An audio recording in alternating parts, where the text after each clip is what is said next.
Good evening, folks. Welcome to the next webinar of Time Mumbai. It's indeed an honor for me to have Shrishti Oja, a lawyer, who's going to be talking to you about the most important thing that's happening in the country today. A lot of these startups are going IPO, and she's going to be addressing you on a very, very important issue, which is how do you get yourselves ready from day one if you're a startup? Uh, what's going to happen is we're going to see Nykaa, we're going to see Cartrade, we're going to see many other startups who are almost in the process of listing themselves. I'm also glad to see a lot of founders, and a special welcome to Mr. Arvind Mathur. Mr. Mathur was a big part of IVCA, so I'll be more than happy to kind of welcome his views also, because a lot of IVCA's opinions were drafted as policy to SEBI and recommendations have been given. We as TIE also did the listing for startups, which I think got released 2 years ago. And they are still being kind of teased out. A very interesting topic. The format is going to be Shrishti will do a quick presentation. That will be about 20-25 minutes. And then after that, I will take your questions. Please use the chat mode to type your questions as she's talking stuff. And then I will moderate the Q&A. It's going to be a quick 45 minutes to 50 minutes session. So folks, quick introduction. Shrishti is from National Law School, Bangalore, the very famous one. She passed out in 2002. Then she did her LLM from New York University in 2003. She joined as a graduate editor in the NYU Journal. She did a lot of her practice in international law and politics. She has won a numerous amount of accolades, especially through Akita Star, which is the Thomson Reuters award in 2021, and she's also enlisted on Forbes Legal Power List. So having said that, Shrishti, welcome, and over to you. Thank you. I would like to thank Naveen and also the entire TIE team, including Shabnam and all of you here. Time is valuable, and I'm grateful for your time. I can see a few familiar names, and I would like to say that these views are mine. I don't have a whole lot of views. It'll be mostly what the law is and what things tend to be. However, if there's a disconnect somewhere, you're most free to connect to me offline. I'm on LinkedIn. Hopefully the presentation can be shared with you. My coordinates are given there. And a lot of this presentation will be less on how the IPO process goes. For example, how many days can the issue be open, or hyper-technical stuff around the process of the IPO, but more about how IPO readiness looks like and how we can possibly get there, and also to demythify it, because the theme of my thought is that IPO readiness is about what a company can very well do anyway as best practices from the start. So as a pattern, the LODR, which is earlier the listing agreement, which is a pact between the listing company and the exchanges and SEBI, has a whole lot of compliances for a listed company. And if one goes through them, one realizes that a lot of them are not just because it's listed, it's just because it's good to have anyway, like a whistleblower policy, like an audit committee, which is anyway recommended in Companies Act for the larger companies, and so on. So if I were a founder of a company, I would never think that the IPO will lead to processes that are onerous beyond a point, because at the cost of putting a number, 80% of those processes should probably be in place in a company of a certain size to begin with, including disclosures. When we were younger, we used to, and when I used to write the DRHPs, and we used to type it in for those companies going public, we would wonder why so much of disclosure is required. We had to think of what was material, and then we used to hope that the materiality threshold is so high so that we have to disclose slightly fewer cases, and there's no materiality threshold for loans anyway. A 1 rupee loan is a loan, and I'm happy to be corrected, but yes. And similarly for approvals, there is a materiality threshold, but how do you say that a shops and establishments approval is not material? Or how do you say that an FSSAI approval is not material? It's hard to argue. So for larger companies, which typically make it to IPOs, it's a whole lot of disclosure. But then the way to look at it is that even if they were not going to IPO, isn't it nice to have something like that all in one place? This is what I think now, with the maturity of my several years, and without the distraction of being very young and having to just literally key in all sorts of data about a company into the prospectus, and we were wondering who would read it. And then we used to be told that this is not for reading necessarily. This is a liability document for the company, because shareholders, and now we have litigation financing going on, potential shareholders of the company that have an IPO can later not make a claim that this was not disclosed. A little like to our M&A friends here, the disclosure schedule in an SPA or an SHA. So however much you stuff, even as risk factors and other disclosures, the good stuff and the bad, it'll prevent an allegation of material misrepresentation, which is saying something which is untrue, or omission. So even, and there are discussions around, should we say it is the leading company, because the leading implies that it's the best, or should it say it's one of the leading companies? So IPO drafting is interesting in that sense, but I think you'll be well taken care of with a good team of lawyers and bankers on your side. And that's what I'll come to. I do not enjoy webinars and all of that with a whole lot of introduction. I think you've had enough about me, but very quickly, I'm Srishti Ojha. I was at the larger law firms in my younger years, which means I've typed a lot of prospectuses.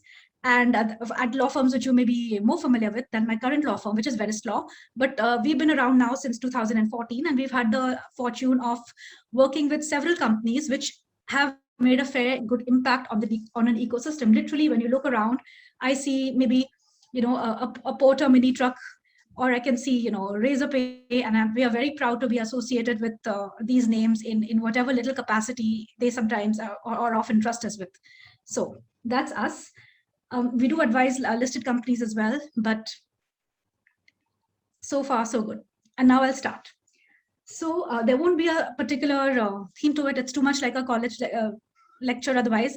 But the general drift is that whatever you are doing in an IPO, you may as well, if you're a larger company or a smaller company, pick your piece, you may as well. And half of it you're supposed to have done anyway. So let's get a little more structured here, if that's okay. And I do not have an eye to the clock. Ron, is the time now? Okay. Srishti, I'll manage that. You okay. Go on. All right. Yeah, please. I'm trying to speak slowly. I get feedback that I talk really fast. So I have covered the point on when a common complaint, especially for Indian IPOs, because there's less of a materiality standard in Indian IPOs, materiality standard, which means that the information doesn't have the funnel of what is important. It does for some buckets, but it doesn't, like for litigation, it does. But then you can choose to have a higher or a lower bucket. You cannot choose to have a random bucket because SEBI will not clear that. In any case, if you're a larger company, I'm not a banker, I'm not great with numbers, I cannot put a number to it. Maybe a CFO type of person can. Shouldn't you anyway be having, as a founder or as an advisor, or even as a legal head or a legal member, a document where you can, and now there are legal tech people to have ultimately do this as an outcome, to be able to pull out what is necessary. Monthly, should you not be anyway having a system, or forget a system, an outcome where you have a summary of material litigations? So now I talk to my younger self and I say that a company should have that anyway.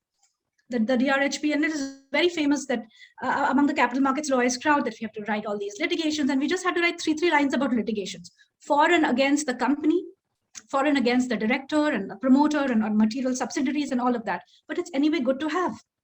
If there's a claim against you that's material, it's anyway big enough to make it in your balance sheet, even as a private company.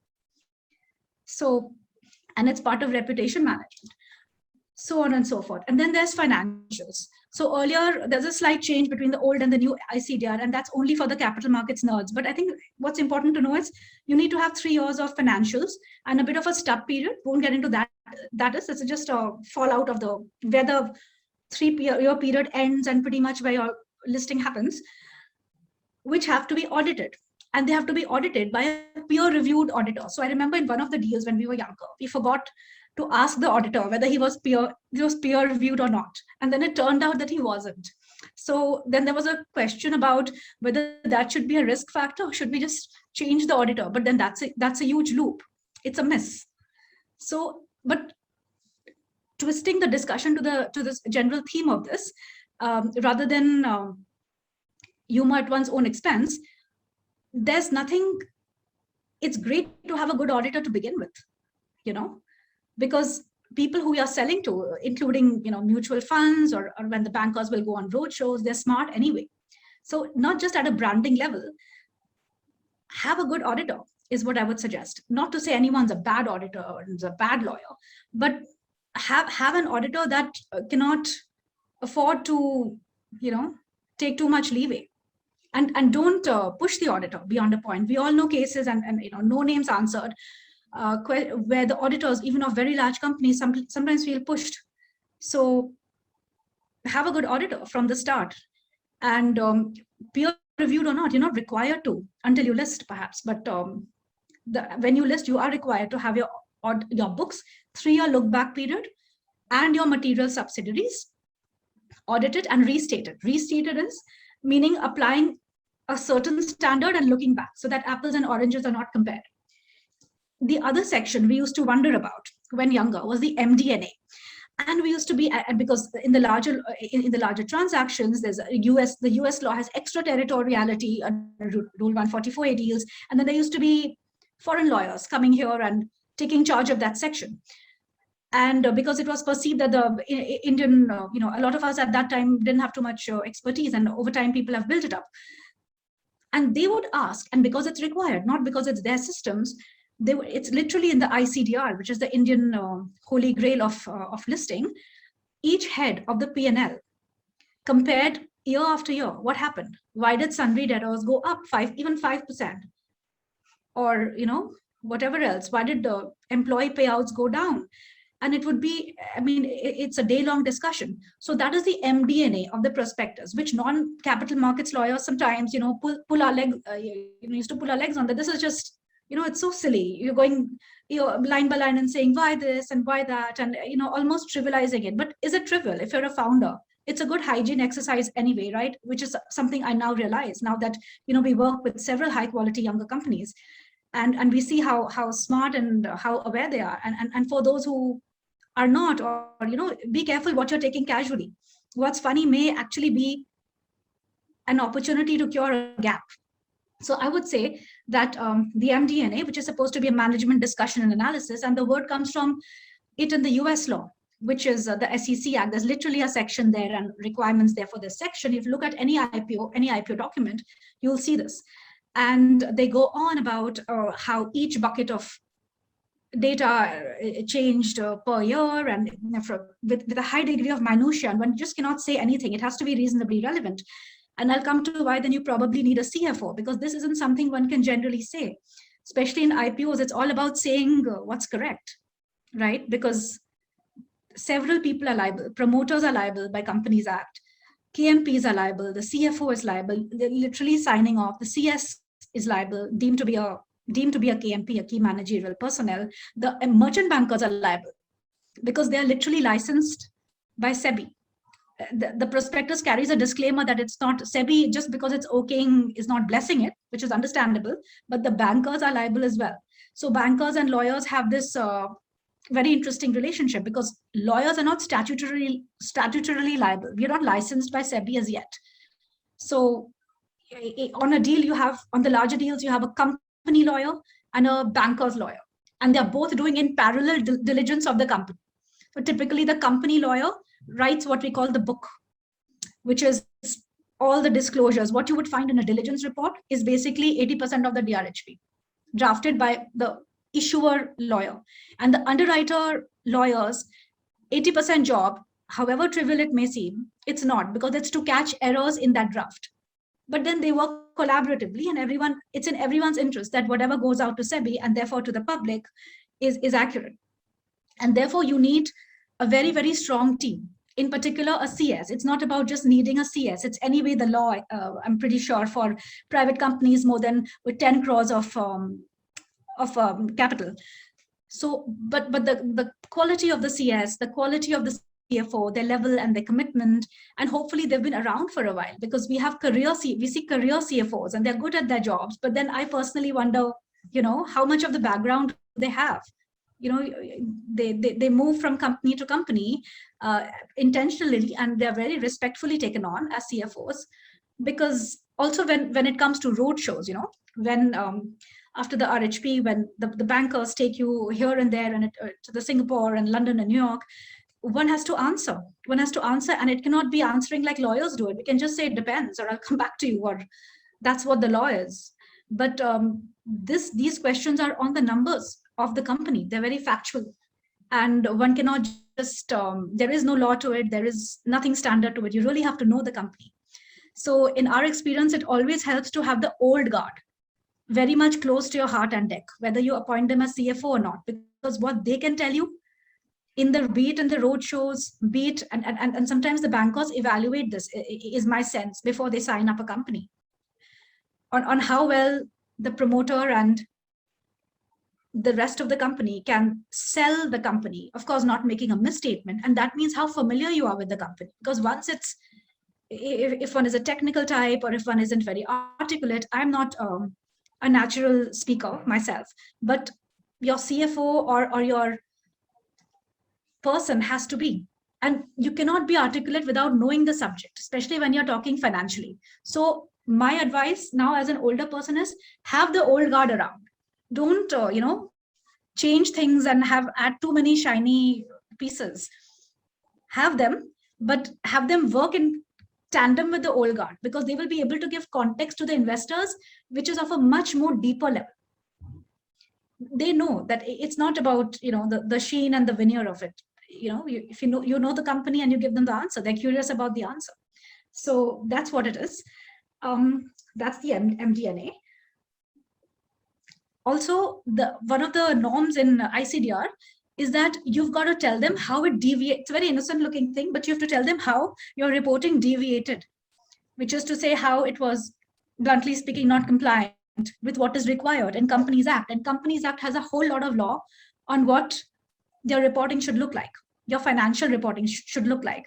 So at least at a look back period of 3 years and more, you also do have to make sure that your accounts are done in a way that there is ideally not any Companies Act requirement mess up. And for that, again, you will need the old guard, because a lot of the auditing is factual. Anyone who's helped in auditing knows that the auditor sits beside the company.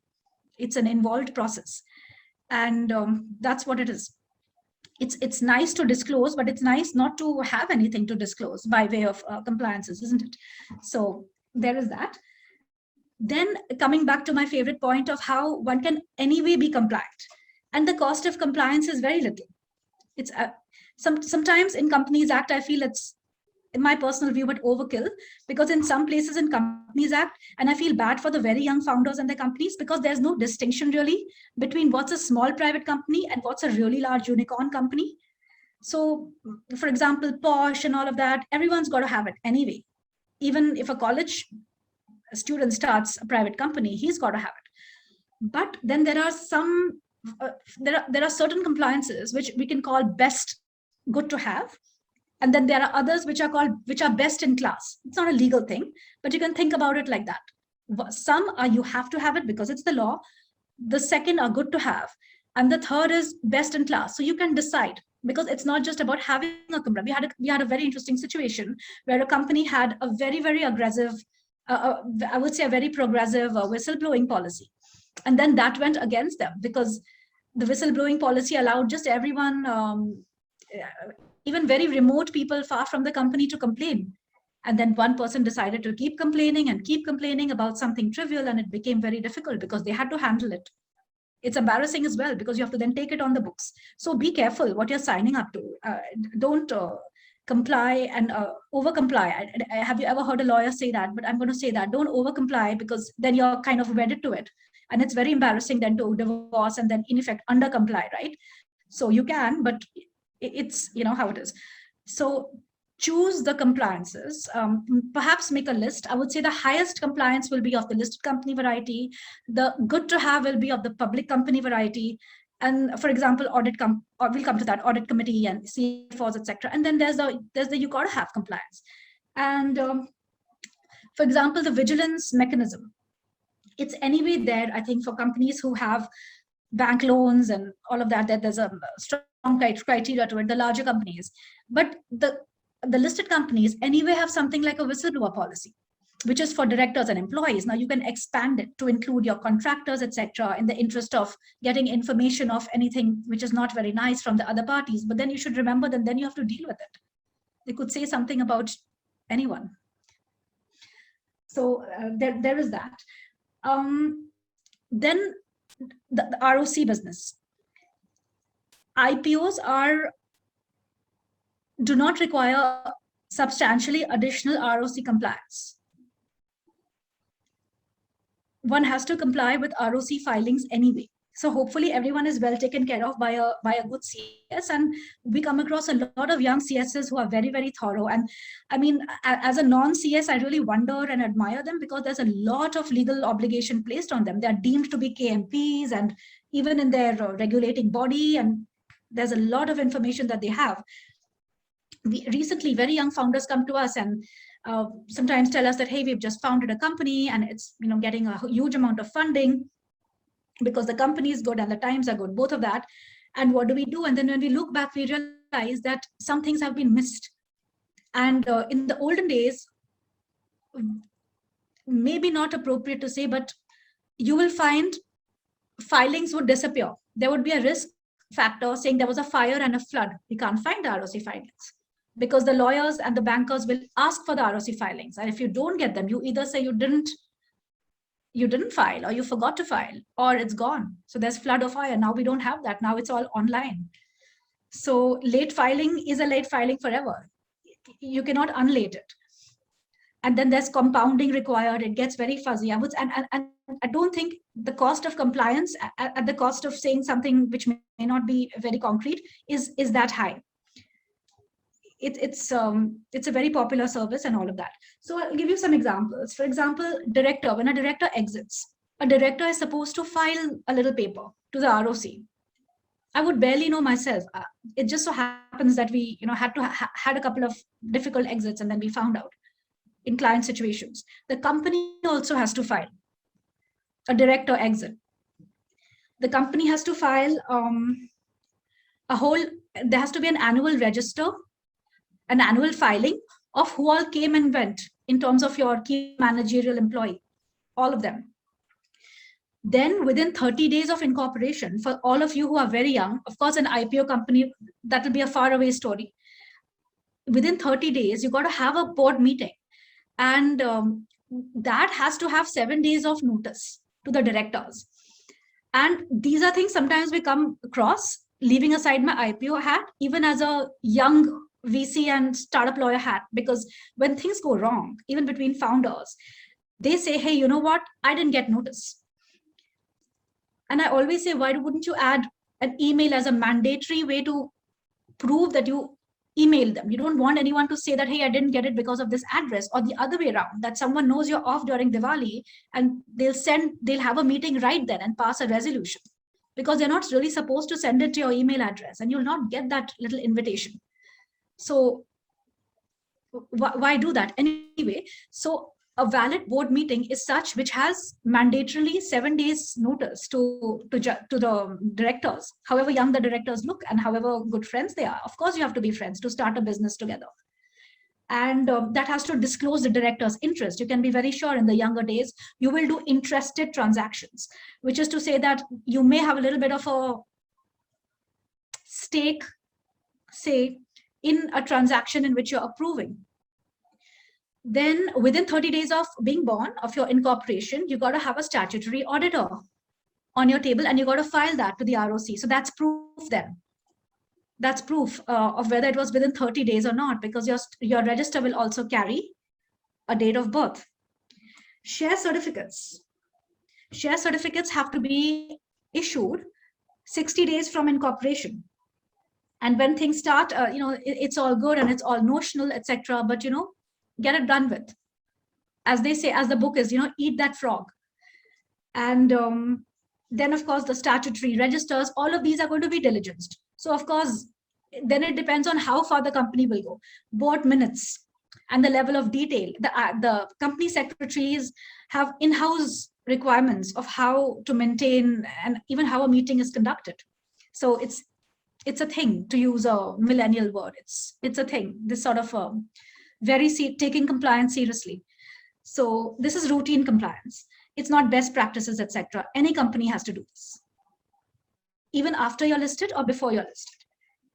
Then reputation management is something which is not really well talked about, but increasingly we see irate employees are putting embarrassing stuff on Instagram, etc. And so much of an IPO success is an equity story, right? You don't want to be investing in companies. I mean, here we are wanting to invest in sustainable companies that are doing good, leave alone companies that are just doing inappropriate things or ugly things.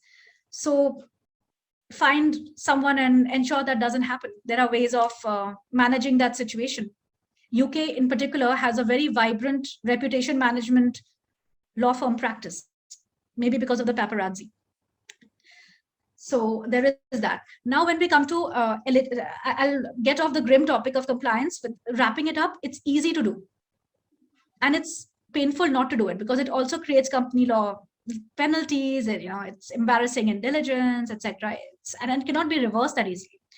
So then we come to eligibility. And I think we may be halfway already in our talk, because it's going to get quite kind of dry from here. So the short point about eligibility is that chances are that if you are a mid-sized company, you are eligible. You don't have to be, you do have to be in effect about 3 years old, and I can run through the criteria. So the post IPO, your paid up capital should be 10 crores.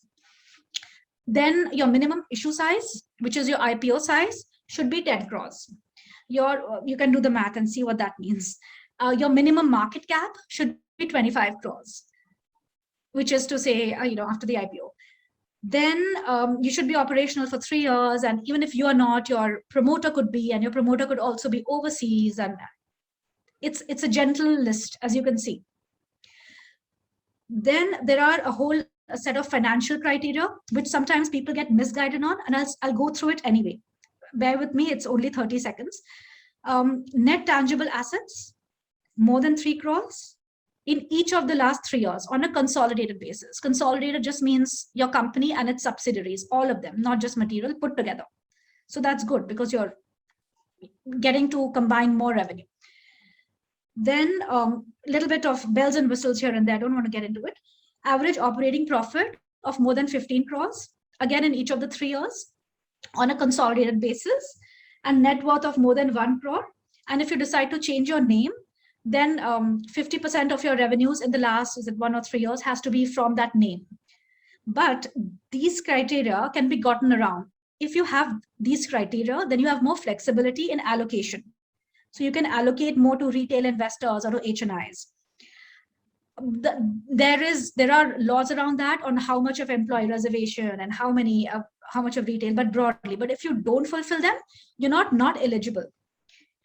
You simply have to allot 75% to the big boys, as they're called internationally. So you have to allot at least 75% to what in India is called the QIBs, the qualified institutional buyers, which are your institutional funds and LIC and all of that. Basically, non-individuals who are financial institutions. It's a defined term.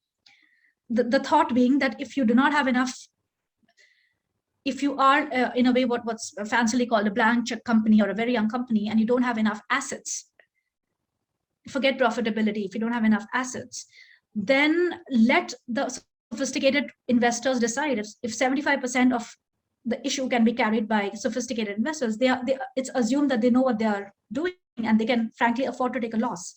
So remember, SEBI is out there to protect the small investor, people like me, say, or an average individual. So it's good if 75% or more of QIBs invest, and if they do, then SEBI doesn't care. If your tangible assets are less than 3 crores, if your average operating profit is less than 15 crores, and if your net worth is also less than 1 crore. But yes, you've got to be in business broadly for 3 years and have financials for 3 years, or your mother company has to be, your promoter company has to be. And your minimum IPO size has to be 10 crores, which I'm sure it will be, because it does not make sense without it. Can we move, maybe? Let us see where we can move. We are on the castings now. Yes. Naveen, can I ask about how many minutes do you suggest? Do we have about 7-8 minutes? Yes, of course. Hopefully. Yeah. Take a swig of coffee. Sure, sure. We are laptop lawyers. We don't argue in court. We're not very used to talking too much, unless we're arguing with the other counsel. So we're talking too much politely. The casting. The casting, though, it's right there in front of me. I didn't realize that. The founders. Founder is a lay term. The Companies Act and the ICDR and the Takeover Code and the Insider Trading Code, all of that uses the word promoter, which used to be the term anyway in India. It's just like how real estate replaced property and placement trainee replaced intern. It's just a terminology. Because even if a promoter is 80 years old, at some point he was a founder, right? At some point. So it's literally just that. It's important because in Companies Act, coming back to my favorite point, whether you are listed or not, a promoter has a lot of liability to the extent that I know old world companies who will file that they're not a promoter and they'll make a random nephew the promoter. They don't get the glamour of being a promoter, but they don't get. Companies which have maybe PF violations, provident fund violations, things like that. Then the CFO and the CS, and I keep coming back to that, and your old guard of your company, because otherwise it'll all be optical and there won't be any depth and people will be able to sense it. Technically, you need to have a CFO only if you're a public company and if you're more than 10 crores in paid up share capital. But like I keep saying, it's not a bad idea to take on someone with that designation anyway. You may want to think twice before you want to make them KMPs, because that's just a term in Companies Act to, pin liability on people. I don't want to say trap people, but pin liability on people. So be careful. And in promoter filings, be careful. I don't want to take names, although it's in public domain, but there was one bank which got into a lot of trouble. I don't know I doubt if it was intentional, because in some other context, RBI filing had the term promoter and there someone's name was promoter, and that person was not defined as a promoter in their IPO like 5 years ago. So it's a very sensitive term because there are related disclosures to the promoter. So if you've bunked, or if the regulator feels that you have misaligned the definition of promoter, which is typically never the decision of the company, it's a collective decision of the bankers and the lawyers, etc., then it's taken very seriously. Then the CFO and the CS, they literally have to sign off, literally sign off on the prospectus, and then they meaning the entire ecosystem who you'll go with, take a whole lot of signs from all the directors, and then they're called standard certificates so that people don't question. But the truth is they're not required in law, but it ensures that people read it, because other people tend to get more alert when they're signing off, and as board of directors one is liable for misstatements and for omissions. I think life has been kind mostly, and we are yet to see something like that, but yeah. Then the others on the capital table, because I don't want to get into lockups today beyond a point, but yes, a founder has to pretty much do 20% of post IPO as a contribution. SEBI uses the word contribution. It's really participation. So you can do the math and see after the IPO, at least 20% should be contributed by the founder. And now it's got relaxed the last couple of years. So that includes the funds, the AIFs and the FVCIs and the fund guys, basically, they can drop in. And just a couple of days ago, or maybe a week ago, there's been a relaxation on the lock-in. So it used to be that this minimum contribution, 20% of it, it couldn't be sold by the promoter for like 3 years after the IPO. So now they've reduced the time. They've reduced lockups for everyone. But broadly, everyone other than the promoter is locked in for less time, for 6 months. But there are nuances to that, and the circular is very easy to read. It's an August 2021 circular. I will not get into it. Lockup just means that you cannot sell immediately. The other thing, unrelated, but is that if you have converts on your table, which is convertible instruments, CCPS, CCD, anything with C, basically, convertible notes, they got to convert before the RHP. the red herring prospectus. There's the DRHP, the RHP, and the prospectus. It's got to convert at the RHP stage.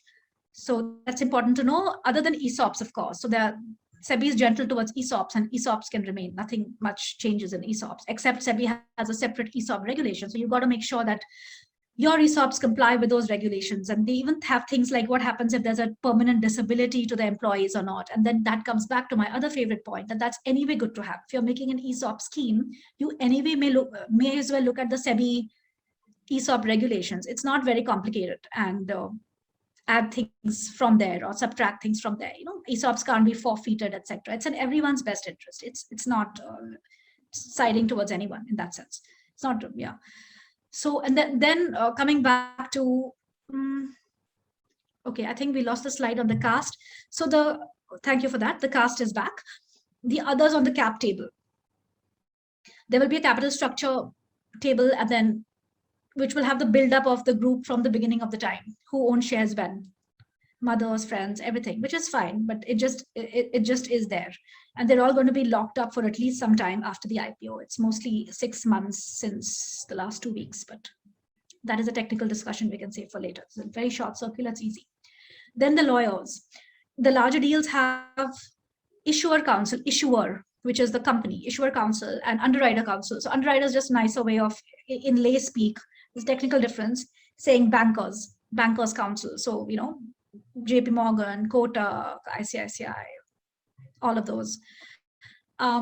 They tend to have a separate counsel, but then the diligence is in parallel.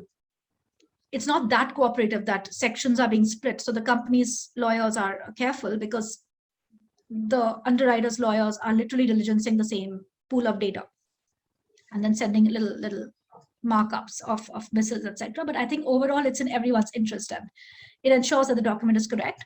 Where funds or promoters are selling, it's called an offer for sale, and they can and they should have separate counsel, which is counsel for selling shareholders. Very often in the larger deals, there is counsel to, there is a foreign counsel as well. And sometimes there is a foreign counsel to the company and there is a foreign counsel to the investor, because US has laws which are extraterritorial. So you realize you're forced to comply with them, whether you like it or not, because you're marketing to US investors. So there's Reg S and Reg 144A. Reg 144 is marketed to the US, and at least some US laws have to be complied with. So the MD&A, which I mentioned, which is the head-by-head comparison of the P&L table. That in particular is a section which the 144A, thanks to the US applicability, takes very seriously, and so on. Then there are the auditors, circling back to what I was saying, 3 years and more, statutory auditors, got to be peer reviewed, and it's a very, very big deal. The PR agency obviously isn't in the ICDR. In fact, it's embarrassing to put it here, but practically every IPO has it. And then there are advertising restrictions in the ICDR on which keep getting more and more as and when the stage picks up. The DRHP and the RHP, and it's important because when you're IPOing, it's a sensitive time. So there are laws to that as well. And I think for this, it's just useful to know at this point. That's it. I think maybe we can move to the other slide.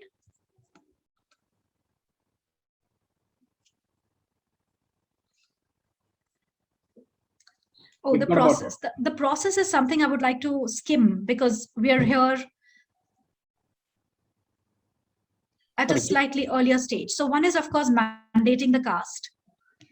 Who are your bankers? Who are your lawyers? Traditionally, the bankers would be chosen before the lawyers. Increasingly, it's the other way around. The director composition, which is the famous change of composition of directors, and the adding non-executive directors, all of that can wait till DRHP filing, but you should be identifying the right directors at the right time. It's just strange to change it. There's nothing wrong in changing, but it shouldn't give the vibe that one director pointed out something, there was a whistleblowing situation, changed. It's just like how an auditor can change, but it embarrasses the company, because why would an auditor who is earning revenue just leave? I don't think lawyers have ever left, by the way. Anyway, so, and then there is restating the financials, which I had mentioned before, means looking back and ensuring that the same accounting standards apply to all the 3 periods. And then there is law on what those accounting standards are. Due diligence is a big deal. So unlike in M&A situations, where there is a due diligence report, here the all of it is, there is never any due diligence report. If there is one, it's the prospectus itself.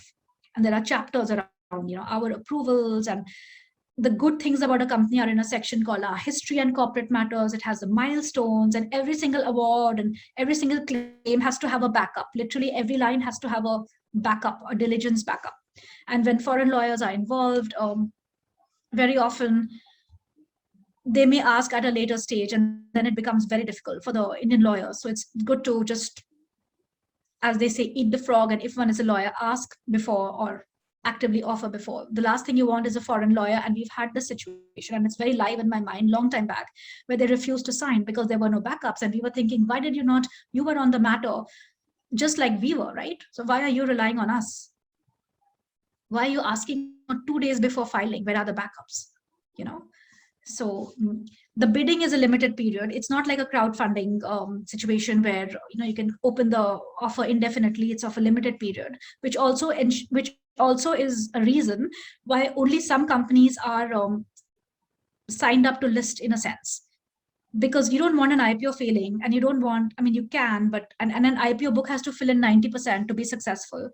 It's again not nice perception for you to not make the margins. And here are people getting 63% of 600 times subscribed, etc., which may mean it was priced lower. But anyway, so your books have got to fill in a bidding period. So you got to be a little careful when you enter the market. And one thing which I haven't mentioned in the slide is that the biggest unpredictable time is between the DRHP and the RHP, because SEBI has to give its comments, and SEBI is not obligated to limited. Now in some jurisdictions it is, but it does not have any restrictions on how many comments it can choose to give and how long it can choose to take. So it's a bit unpredictable. It is not, they are broadly very fair and very thorough, but it's hard to put a time to it. And of course, continuing obligations, we've had cases where people have listed, and their stakeholders didn't know that it was hard to delist. It's very difficult to delist. So when you're listed, going private, as it is in foreign jurisdictions where you can sort of fold back and then unlist, is not that easy. So you're wedded to all of the continuing obligations, all of the disclosures, and also potentially being a target in the takeover land, which we can cover another day. Whereas you cannot be a target with other parties silently buying up your shareholders, etc., in a private situation. So IPOs are nice, but you have to be on high alert in IPOs, because one is reporting to the world, one is reporting to SEBI, socially everything is out there, and you are literally a target to anyone who may want to acquire. And then of course they have to make an open offer. So this is it. Is there another slide at all? I don't recall. I think I'm done with this slide. Yes. Thank you. I think that was it from my side. If there are any questions, happy to take mostly offline, but perhaps some we can take right now as well. Sure. So folks, if you've got any question, please do raise your hands. We will unmute you and you can ask directly. But to begin with, I have a question from Arnab. And Shrishti, he's saying that if a founder is also a KMP, that is to say a CEO, CTO, does their comp typically consist of ESOPs? Does it have any bearing on the listing process? So again, back to my favorite point of how a lot of the law for private companies and public companies is private, is common. A founder, which is also a promoter, is not allowed to have an ESOP in any case. Really? They're not allowed. Okay, got it. Unless you're a DIPP registered startup, where it lasts for 5 years. We can take it up offline as well. Okay, then Harish is asking a question. What are the chances of SPAC listing, which is an alternate, the SPAC listing, which is an alternate to IPO in India? Yes. Is it quite big in US? Yes.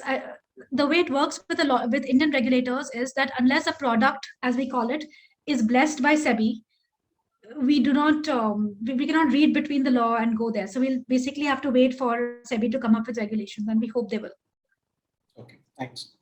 Sunil is asking a question. Can you share the prerequisites and differences for an IPO on SME board and the normal mainframe board? they are more similar than you would think. We did one and we thought it'll be a quickie, and it wasn't. Only, I would say, 3 or 4 chapters, which are not headaches anyway, are missing. And then there's something called the market making process in the SME world, which drives away situations. I mean, you may want to read up on what market making is, and that is why the SME board is not really very popular. Got it. Thanks, Srishti. Again, there's somebody asking comments on SPACs versus as a substitute for IPOs, but I think Srishti was very clear that till the time SEBI is clear on the rules and Hopefully regulations, someday, yes. you can't really, you'll have to kind of manage the situation. There are Indian companies which are looking at it, as we know, as TIE we know, but they're doing it as a go around, and they're working their structures and stuff like that. So that's actually for a very large company. Any other question, folks? Anything else that you feel like? Please raise your hands. See, a lot of these things, I think, we will send you the presentation, so digest it carefully. She gave it to you in a very capsule kind of a format, but I think a lot of points that Srishti made today was really relevant. If I'm sure folks who are there within the first 3 years of their organizations or startups today on this session, you will be very clearly in a zone in the next 4 or 5 years where people are looking at you then and saying, hey, when are you going to be listing yourself? Which was uncommon till maybe 3 months ago in our country. But going forward, startups who are starting today or are within the 3 years, believe me, listing will be something, a sure shot exit to all your investors. And that's how most of your investors are going to look. The velocity of capital coming into the country is also going to be matched with the velocity of IPOs in our country. And that's going to kick off in the next 3-4 months. Yeah, of course, we have the recording, Ravi. We will put this up on YouTube. Navish is asking, any advice for companies that are raising funds in India, but also have a company registered in the US? You may want to pick where you want to list. In India, if you want to list in India, it's very clear that the entity has to be registered in India. Okay, so Navish, if you can just broaden your question, that would be helpful. If there's any added up to that, please do add that. Sunil is asking, what's the typical cost involved in IPO process? I will have to say it depends, because the banker's cost is typically the largest cost, and that is based on the issue size. They may take OPEs, etc. There's no norm. Lawyers vary, and I don't think the listing fees is a large component of it, and the travel costs of going to foreign countries and making multiple roadshows. Interesting question. Pramod is asking, yeah. Srishti, what is an... Sorry, can I add that if you look at a prospectus, you may want to connect offline, and you will see the costs. They're disclosed in a consolidated way, but you'll get a sense. So Pramod is asking, Srishti, what is advisable revenue size to be IPO ready? When do you think a startup or a company needs to think of IPO? My sense is to speak to the bankers who you see on IPOs of companies in your same space. Okay. And have a view from them. That's a good thought, Srishti, because a lot of the investment bankers who speak to us frankly say the same thing, because these are very seasonal also. Today, fintech is the flavor of the day. These are seasonal, yes. And you will know who the bankers are, of course, on the first page, the football page of the prospectus. And there's a lag. So even if today is a good time in that space, it'll take about 2 months, aggressively speaking, to get a DRHP together, 2 or 3. And then it goes to SEBI. And I don't know how long that could take. So you may be looking at at least from Diwali to Holi. So it may not be, it's definitely a function of time as well. But the correct person to answer it would be speaking to not one, but multiple investment bankers, so that you have a trend. Got it. And again, as an addendum to that question, Sunil is asking, what is the average size of the issue? The average size of the issue can be, there's public data on it. because the prospectuses are filed. Legally, it's 10 crores, I believe, but I'm yet to see an IPO of main board IPO of 10 crores because the costs don't make sense and the ongoing compliance doesn't make sense. I think as a ballpark figure, Shrishti, what we've seen on SME is about 50 crores to 80 crores. There have been few which have gone to 120, 180.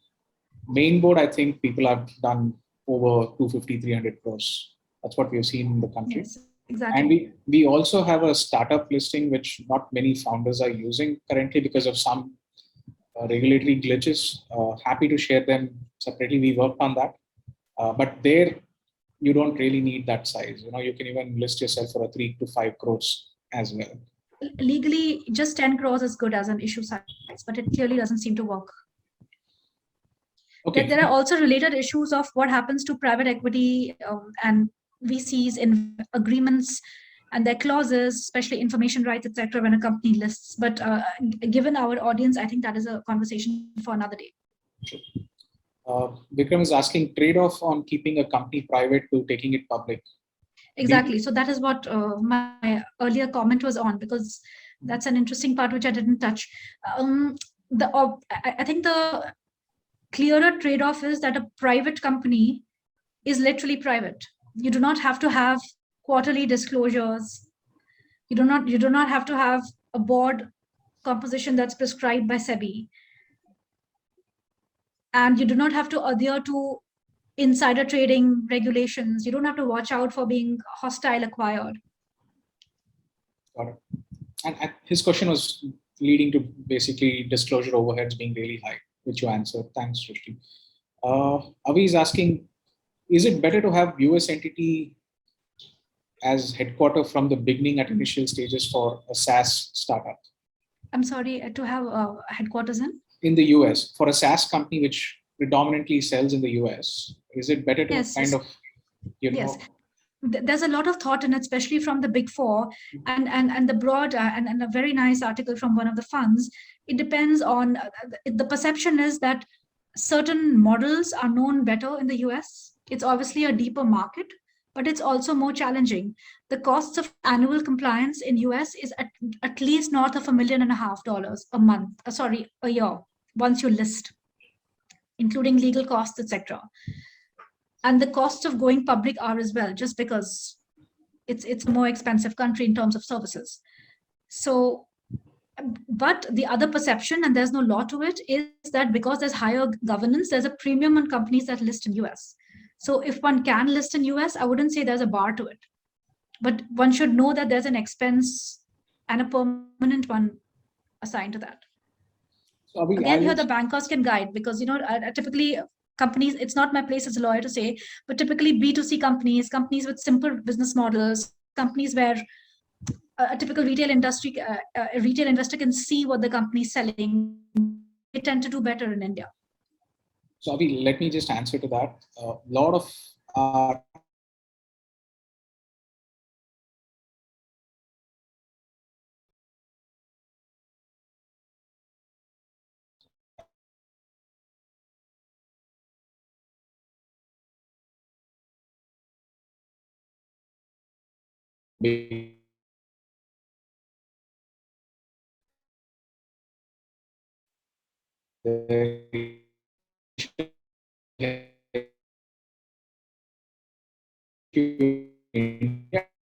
got an interesting question. Zomato says they would do annual reporting and not quarterly reporting as understood and done for compliance now. Is that normal? It is not the norm as far as I know. Okay. So Sudhakar, I think we'll all have to check on that. Frankly, this has been... The answer is an LDOR, yes.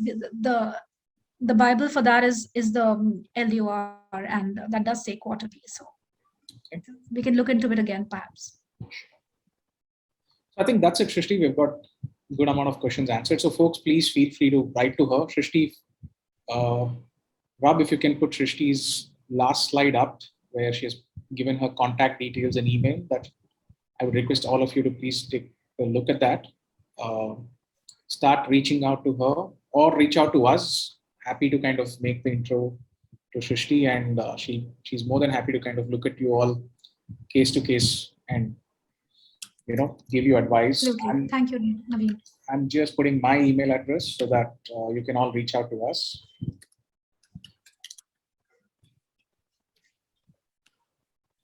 So first, thanks for the interesting session. And I would love to see how many from this session are going to be listing and make it big and become unicorns in the next 4 to 5 years. Please do then remember us and say, hey, listen, this was the session then on that day, which I got my initial inputs from or made up my mind to do this in XYZ. So please write to shrishti.oja. Veristlaw.com, and I'm on LinkedIn as well. So please feel free to reach out to her directly. Thanks, Shristi. This has been a very interesting. Thank you, Naveen, and thank you everyone else. Thank you, folks, and see you soon.